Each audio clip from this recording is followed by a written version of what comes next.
आज है 17 जनवरी 2023 और यहाँ से महत्वपूर्ण पॉइंटों पर हम लोग चर्चा करेंगे, तो आप वीडियो को कंप्लीट देखिए। सबसे पहले निपुण भारत मिशन के अंतर्गत कक्षा 1 से 3 में अध्ययनरत विद्यार्थियों के आकलन एवं निपुण विद्यार्थी के चयन के संबंध में एक आदेश निकाला गया है।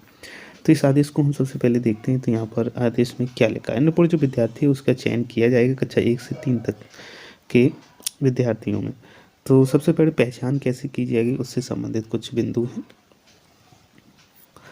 तो यहाँ पर ऐसी कक्षा 1 से 3 में अध्ययनरत ऐसे विद्यार्थी जो अपनी कक्षा के हिंदी और गणित विषयों के निपुण लक्ष्यों को हासिल कर लेंगे निपुण विद्यार्थी कहलाएंगे। ऐसे बच्चों को विद्यालय स्तर पर सम्मानित किया जाएगा, जिससे विद्यालय व जन समुदाय में सकारात्मक वातावरण का सृजन होगा। तो सबसे पहले यहाँ पर आप देखिए डीएलएड प्रशिक्षुओं द्वारा सुनिश्चित किया जाएगा। उक्त का जो आकलन होगा वो निपुण लक्ष्य ऐप के माध्यम से बच्चों का निपुण दक्षताओं का आकलन कराए जाने का निर्णय लिया गया है, और इनका जो आकलन है वो जो डीएलएड के प्रशिक्षु हैं उनके माध्यम से कराया जाएगा। तो सबसे पहले डाइट प्राचार्य के निर्देशन में वर्तमान सत्र जनवरी से जो मार्च का बचा हुआ है के लिए एक रोस्टर तैयार किया जाएगा, जिसमें सभी डीएलएड से प्रशिक्षुओं को विद्यालय आवंटित किए जाएंगे, जिनमें भी आकलन वाले दिन आवंटित विद्यालय का भ्रमण करेंगे। रोस्टर इस प्रकार से तैयार किया जाएगा ताकि माह जनवरी से मार्च 2023 के त्रैमास में जनपद के यथासंभव समस्त विद्यालयों में एक बार विद्यालयों का निपुण लक्ष्य ऐप का आकलन पूर्ण हो जाए। आकलन की तिथि से कम 1 सप्ताह पूर्व खंड शिक्षा अधिकारी के माध्यम से विद्यालय को सूचना दी जाएगी। और नंबर 3 पॉइंट यहाँ पर है डीएलएड प्रशिक्षुओं द्वारा संयुक्त रूप से प्रतिमाह 5 कार्य दिवसों में 10 विद्यालयों 2 विद्यालय प्रति कार्य दिवस का भ्रमण किया जाएगा। प्रत्येक डीएलएड प्रशिक्षु को प्रत्येक कार्य दिवस हेतु 500 रुपये की प्रोत्साहन राशि का भुगतान भी किया जाएगा। इसके बाद डीएलएड प्रशिक्षु द्वारा कक्षा 1 से 3 के बच्चों का रैंडम आधार पर निपुण लक्ष्य ऐप के माध्यम से आकलन किया जाएगा। प्रत्येक प्रशिक्षु द्वारा एक विद्यालय के 30 बच्चों प्रत्येक कक्षा से लगभग 10 बच्चे का निपुण लक्ष्य ऐप पर मूल्यांकन किया जाएगा। इसके बाद में आकलन की प्रक्रिया की गुणवत्तापूर्ण ढंग से क्रियान्वित करने तथा निपुण लक्ष्य ऐप का प्रयोग कर आकलन करने पर समझ और कौशल बनाने हेतु समस्त डाइट प्राचार्य डीएलएड प्रशिक्षुओं का ऑनलाइन प्रशिक्षण कराएंगे। डीएलएड प्रशिक्षुओं द्वारा स्वयं के स्मार्टफोन, टेलीफोन, टैबलेट के माध्यम से नामांकित बच्चों का आकलन किया जाएगा। इस बात का भी ध्यान रखा जाए कि शिक्षक अथवा डीएलएड प्रशिक्षुओं द्वारा बच्चों को सही उत्तर के संबंध में किसी प्रकार की कोई मदद न की जाए। उत्तरों को दर्ज करने के पश्चात निपुण लक्ष्य ऐप पर स्वतः ही बच्चे के परिणाम आ जाएंगे तथा यह ज्ञात हो जाएगा कि विद्यालय के कितने बच्चे निपुण हैं, जिससे कि शिक्षकों द्वारा बच्चों को आवश्यकता आधारित अनुसमर्थन प्रदान किया जाएगा। इसके बाद निपुण सम्मान समारोह किया जाएगा। एसएमसी की बैठक में निपुण सम्मान समारोह आयोजित किया जाएगा। इस समारोह में बच्चों के अभिभावकों व समुदाय के गणमान्य लोगों को भी आमंत्रित किया जाएगा। निपुण विद्यार्थी को सम्मानित करते हुए उन्हें एक बैज प्रदान किया जाएगा, जिससे समुदाय के साथ विद्यालय का जुड़ाव बेहतर ढंग से हो सकेगा। सभी बच्चों का उनके अभिभावकों का उत्साहवर्धन करते हुए बच्चों को निपुण विद्यार्थी तथा विद्यालय को निपुण विद्यालय बनाने का उनके योगदान के महत्व को प्रकाशित किया जाएगा। अब एक महत्वपूर्ण सूचना है, मानव संपदा पोर्टल पर पेरोल मॉड्यूल की जो उपस्थिति या वेरिएशन है उसे लॉक करने की जो तिथि है उनमें परिवर्तन किया गया है। तो उस संबंध में ये आदेश निकाला गया है। तो यहाँ पर अभी तक जो पेरोल लॉक किया जाता था विद्यालय स्तर पर, उसका जो दिनांक था वो 21 से लेकर के 25 के बीच में, लेकिन अब ये 21 से लेकर के 30 तारीख तक ही अटेंडेंस को लॉक किया जाएगा। विकास खंड लेवल पर अभी तक 26 से 28 के बीच में लॉक होता था, अब ये 24 से 25 तारीख के बीच में ही लॉक करना होगा। इसके बाद वित्त एवं लेखा अधिकारी द्वारा 29 तारीख से लॉक किया जाता था, लेकिन अब इसे 29 तारीख की जगह 26 से लेकर 29 तारीख तक क्लोज हो जाना चाहिए। तो इस प्रकार की ये तिथियाँ जारी की गई हैं। तो इन्हीं के आधार पर अब जो पेरोल है उसको लॉक किया जाएगा। अब यहाँ पर देखिए कि नई शिक्षा नीति 2020 से संबंधित कुछ प्रश्नोत्तरी है, जिन प्रश्नों के उत्तरों के बारे में हम सभी को पता होना चाहिए। सबसे पहले भारत में पहली से राष्ट्रीय शिक्षा नीति की घोषणा किस वर्ष की गई थी। तो पहली जो राष्ट्रीय शिक्षा नीति है वो आपकी 1968 में घोषणा की गई थी। भारत देश में सबसे सन 1968 में पहली शिक्षा नीति किसके द्वारा शुरू की गई थी। तो ये की गई थी इंदिरा गांधी के द्वारा। उसके बाद में नेक्स्ट क्वेश्चन है दूसरी राष्ट्रीय शिक्षा नीति की घोषणा किस वर्ष की गई? तो 1986। देखिए याद करने का तरीका भी आसान है। 1968 में पहली शिक्षा नीति और इनको बदल दो 1986 में दूसरी शिक्षा नीति की घोषणा की गई। तो इस प्रकार से 2 शिक्षा नीतियाँ पहले ही बनाई जा चुकी हैं। अब नेक्स्ट प्रश्न है, भारत में नई शिक्षा नीति अभी जो लागू हुई वो कब की है? तो वो 2020 की है, जिसकी घोषणा जो की गई है वो 34 वर्ष बाद की गई है। इसके बाद में नई शिक्षा नीति 2020 कब लागू की गई है? तो ये आपकी 20 और 21 2020-21 में इसको लागू किया गया है। नई शिक्षा नीति 2020 की मसौदा समिति यानी कि ड्राफ्टिंग जो कमेटी है उसका अध्यक्ष कौन है? तो उसके जो अध्यक्ष हैं वो हैं डॉक्टर कृष्णा स्वामी कस्तूरी रंजन। नई शिक्षा नीति 2020 को किस दिल 2020 है जो किसके अंतर्गत जारी किया गया? तो जो मंत्रालय है वो NHEV के मंत्रालय द्वारा जारी किया गया। इसके बाद भारत में नई शिक्षा नीति को कैबिनेट की मंजूरी कब मिली?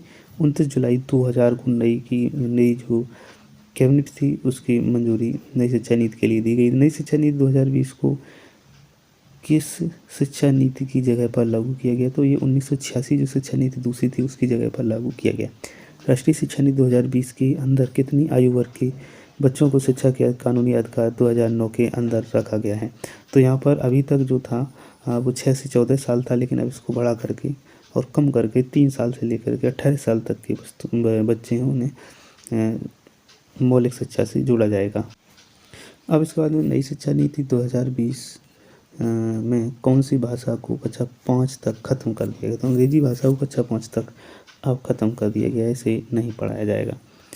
आगे देखते हैं कि नई शिक्षा नीति 2020 के अनुसार 5वीं कक्षा तक की शिक्षा किस भाषा में होगी? तो ये जो होगी मातृभाषा में होगी, स्थानीय भाषा या क्षेत्रीय भाषा में कक्षा 5 तक की शिक्षा को पूरा करवाया जाएगा। आगे नई शिक्षा नीति 2020 के अनुसार कौन सी कक्षा तक की शिक्षा को मातृभाषा, स्थानीय भाषा या क्षेत्रीय भाषा में कराया जाएगा? तो ये कक्षा 5 तक की शिक्षा को किया गया है। नई शिक्षा नीति 2020 का लक्ष्य किस वर्ष तक 3 से 18 आयु वर्ग के प्रत्येक बच्चे को गुणवत्तापूर्ण एवं समावेशी शिक्षा प्रदान करना है? तो ये 2030 तक ऐसा होना है। आगे प्रश्न है, किस वर्ष तक स्कूली शिक्षा में 100% GER यानी ग्रॉस एनरोलमेंट रेशियो के साथ माध्यमिक स्तर तक एजुकेशन फॉर ऑल का लक्ष्य रखा गया है? तो ये 2030 तक रखा गया है। भारत के शिक्षा मंत्रालय के पहले शिक्षा मंत्री कौन होंगे? तो ये होंगे रमेश पोखरियाल निशंक। नई शिक्षा नीति 2020 के अनुसार शिक्षा स्तर पर सकल घरेलू उत्पादन की GDP का कितने % खर्च किया जाएगा? तो इसका एक लक्ष्य रखा गया है 6% तक इस पर खर्च किया जाएगा। मेडिकल और लॉ एजुकेशन को छोड़कर समस्त उच्च शिक्षा के लिए एकल निकाय के रूप में किस आयोग का गठन किया जाएगा? HECI का गठन किया जाएगा। नेक्स्ट क्वेश्चन है, स्कूल पाठ्यक्रम के अनुसार 10+2 पैटर्न के स्थान पर अब कौन सा पैटर्न लागू होगा? तो ये 5+3+3+4 का पैटर्न लागू होगा।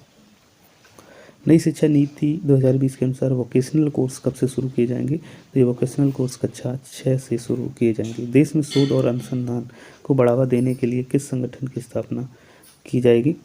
तो ये आपकी नेशनल रिसर्च फाउंडेशन की स्थापना की जाएगी। नई शिक्षा नीति के अनुसार कितने वर्ष कर दिया गया है? तो ये 3 से 4 वर्ष जो मिनिमम निर्धारण है वो 3 से 4 वर्ष कर दिया गया। किसे बढ़ावा देने के लिए एक राष्ट्रीय शैक्षिक टेक्नोलॉजी फोरम बनाया जा रहा है, जिसके लिए वर्चुअल लैब विकसित की जा रही है। तो ये है ई पाठ्यक्रम के लिए। नई शिक्षा नीति 2020 में किस वर्ष तक नेशनल मिशन के माध्यम से फाउंडेशन लर्निंग एवं न्यूमेरिक स्किल को बनाए रखा जाएगा? तो वर्ष 2025 तक। राष्ट्रीय साक्षरता मिशन की शुरुआत किस वर्ष की गई थी? तो 1988 में। ऑपरेशन ब्लैक बोर्ड नामक कार्यक्रम किस वर्ष लागू किया गया? 1987-88 में। इसके बाद में राष्ट्रीय शिक्षा परिषद NCT की स्थापना कब हुई? तो 1995 NCT की स्थापना की गई। IGNOU की स्थापना को 1985 में। राष्ट्रीय शिक्षा नीति 2020 कब लागू करने वाला भारत का पहला राज्य कौन सा है? कर्नाटक। उसके बाद कर्नाटक राज्य ने नई शिक्षा नीति 2020 को कब तक लागू करने की घोषणा की है? 20 अगस्त तक घोषणा की थी। किस राष्ट्रीय शिक्षा नीति में 1992 में संशोधन किया गया? तो ये 1986 दूसरी शिक्षा नीति जो लागू हुई उसमें किया गया। नई शिक्षा नीति 2020 के तहत स्कूली शिक्षा को कितने स्तर पर बांटा गया? 3 स्तर पर बांटा गया। नई शिक्षा नीति की अध्यक्षता किसकी तैयारी में कौन से अध्यक्ष थे, तो कस्तूरी रंजन। नई शिक्षा नीति 2020 के प्रौद्योगिकी के उपयोग पर विचारों के मुक्त आदान प्रदान को एक मंच प्रदान करने के लिए किसकी स्थापना की जाएगी, नेशनल एजुकेशन टेक्नोलॉजी फोरम। नई शिक्षा नीति किस संस्थान के सशक्तिकरण की अनुशंसा करती है, इसका उत्तर है कैप। अंतर्राष्ट्रीय शिक्षा दिवस कब मनाया जाता है, 24 जनवरी को। विश्व विद्यार्थी दिवस कब मनाया जाता है, 15 अक्टूबर को।